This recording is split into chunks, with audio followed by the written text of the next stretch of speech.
We've got another bathroom sanitizing solution that's easy to make. You need 2 cups of water, 1 tablespoon of hydrogen peroxide, and 1 tablespoon of Castile soap.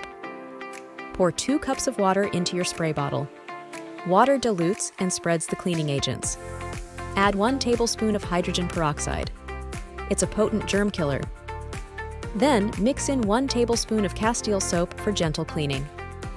Shake your bottle to mix. Your super easy sanitizer is now ready to use. Use this spray all over your bathroom. Wipe it away and voila!